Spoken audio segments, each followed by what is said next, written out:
is the southernmost border in Cox's Bazar, where you can see hundreds of new Rohingya refugees who are just arriving by boat. Think of refugees, and this is what comes to mind for many of us. Victims. Helpless. A liability to the countries that take them in. More than 500,000 Rohingyas have arrived here in Bangladesh since a new spate of violence began in Rakhine. When I went to Bangladesh in 2017, my brief experience seemed to reinforce these images. Living in a country like Singapore, it's easy to imagine refugees as a distant, abstract problem. But I've been wondering, does the way we think of them in terms of stereotypes make it easier for us to ignore who they really are, when they could be people like you and me? Are we wrong to think of them as just a burden? Across the causeway in Malaysia, I was surprised to learn, is one of the largest refugee populations in Southeast Asia. More than 160,000 are registered with the United Nations High Commissioner for Refugees, but NGOs estimate that there could be at least another 40,000 who are unregistered. They come from places like Myanmar, Syria, and Somalia. Here, refugees don't live in refugee camps, but in apartments like this one.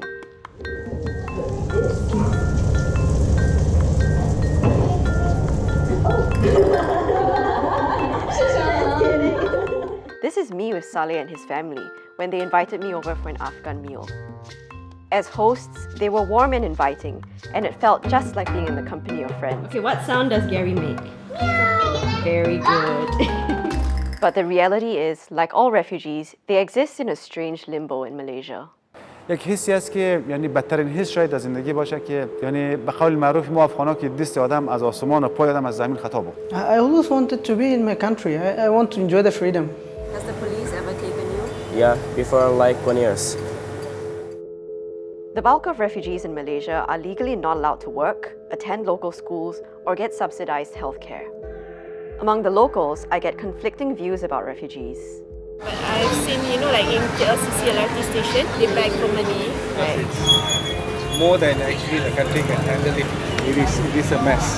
Hopefully they'll find jobs, get some money. I mean, every human being has the right to have a decent living, right? This sweet It's a kubab. That's Kim and Nella.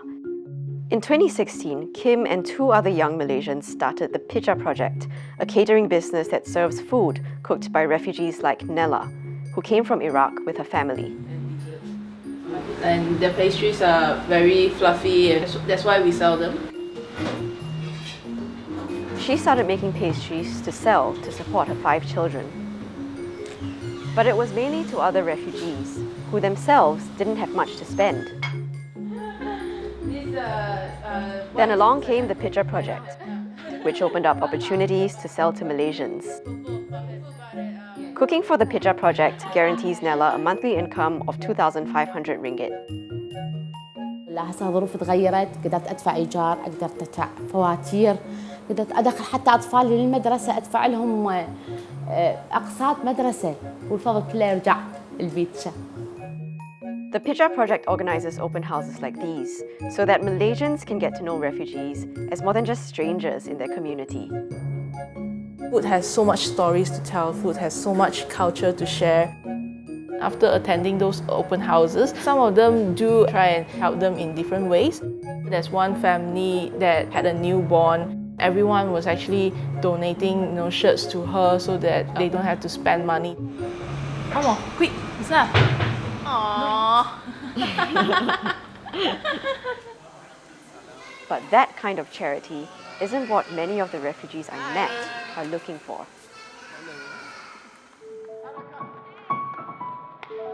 Saleh holds a fine arts degree, used to work for the BBC, and comes across as an erudite 36-year-old. But because he's defined as a refugee, he's facing a type of discrimination he's never encountered before. For many refugees, this can be crushing to the spirit. و یک بی‌باوری نسبت به جامعه مهاجرین وجود داشت که هیچ دانشی، هیچ مهارتی را به صورت خوب ندارن مهاجرین. باور کنید به کاری که میکنین ایمان داشته باشین. حالا مثبتش کو. حرکت صدا. This theatre group that Saleh started for Afghan refugees was a way for them to have their voices heard. He calls it Parastoo, Persian for swallow, a bird with no permanent home. Saleh says he had to leave Afghanistan because his radio shows that champion causes like women's rights and freedom of speech put him on the Taliban blacklist. اگر به کار ادامه میدادم در افغانستان حتما یعنی از بین میبردن، نه تنها خودم خانواده‌ام. But here in Malaysia, he's fighting to effect change again.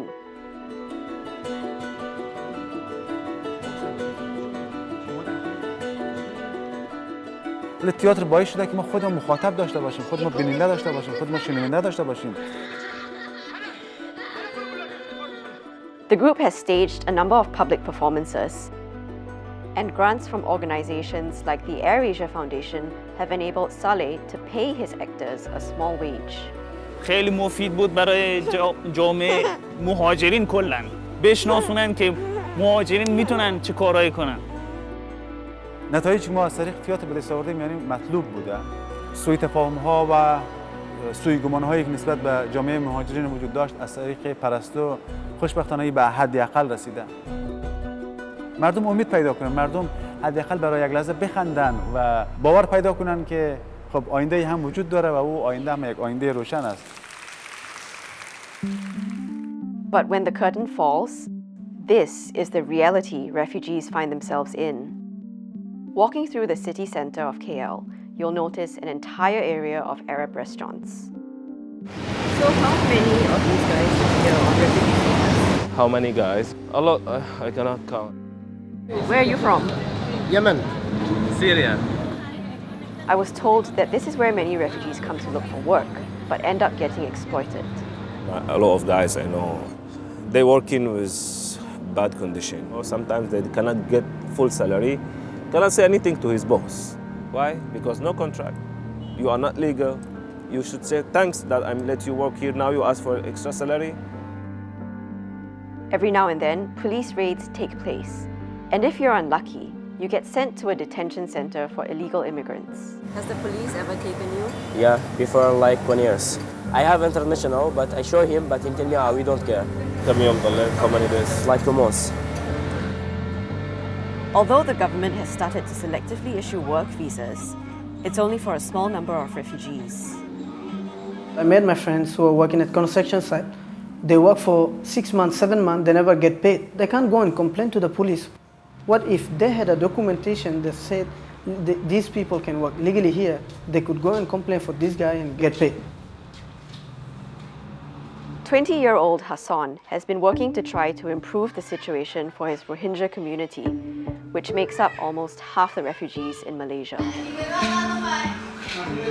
Every Saturday and Sunday they have class here. The teacher is teaching them like how they will chat with the doctors. Despite the uncertain prospects they face, they still hold on to the hope that education will give them a better future. Hassan works with the Gyutanyo Foundation as a health coordinator. He started teaching English to women after he realized they couldn't see a doctor without someone else around to translate, which got very awkward when it came to intimate pregnancy details.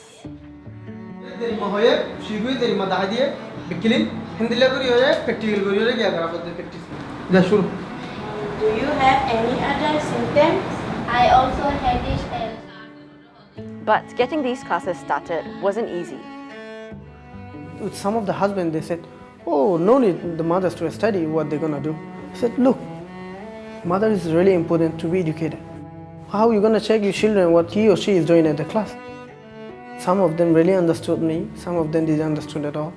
I had to go to every house to explain everything. The young girl who was sitting at home not going to school because her family is afraid that the boys will like do bad things with her. Then we said, okay, if we bring this school to the home, the parents cannot say like, my daughter cannot go out from the house.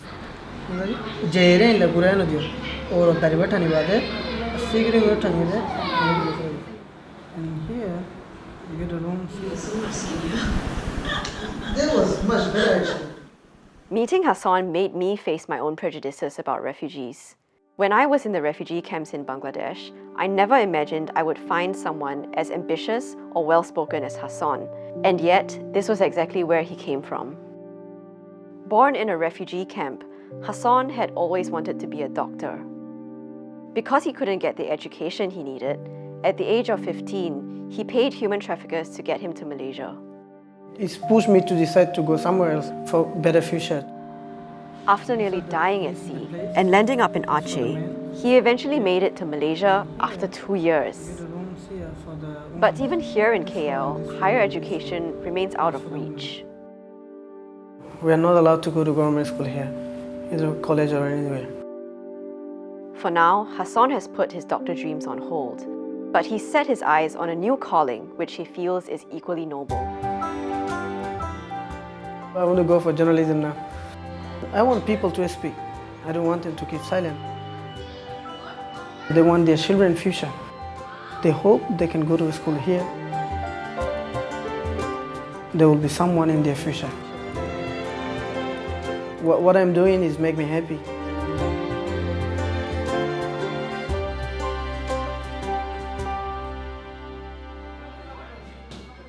Despite the challenges of living as a refugee, there was one place I found in KL where people can get away from all of that. It's a fight gym that was started by Coach Kambiz, a Malaysian permanent resident originally from Iran.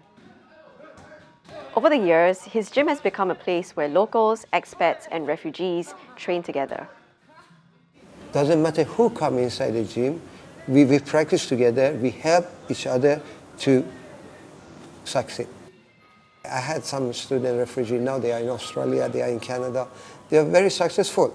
They go for competition, they have title. Hamid Shafi is one student who Kambiz thinks can go far. میتای اولش فرار از استرس و همین خاطرات گذشته افغانستان بود. The 18-year-old who lost his father and his brother in the war back home came to Malaysia 4 years ago. که بیایم ورزش سر خود گرم بتونم همه چیز یادم بره. Most of them, when they have problem, they come to me. You know, sometimes I feel I'm like their father. So you're fighting 70 kilo? Only 1 year, and you have 6 fights. There's a lot of fights for 1 year. Whatever fight came, I never say no. Just go. Kambiz Warriors gym,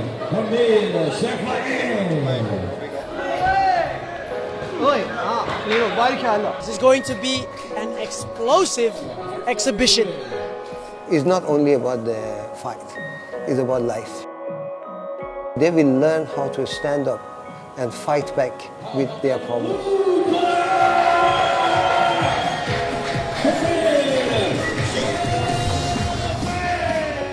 انشالله هدفم قهرمانی است. نشان بدم که افغانستان چیزی نیست که مثلا از بیرون طوری که نشان میدن جوانایی است که واقعا دنبال صلح و آرامش و پیشرفت است. Okay guys, take a picture together. Everybody squeeze in. Everyone I met so far has shown me one thing. They're all fighters in spirit. Having lost everything, they're now trying to carve out a new life for themselves and for their community. All they want is a chance to prove themselves.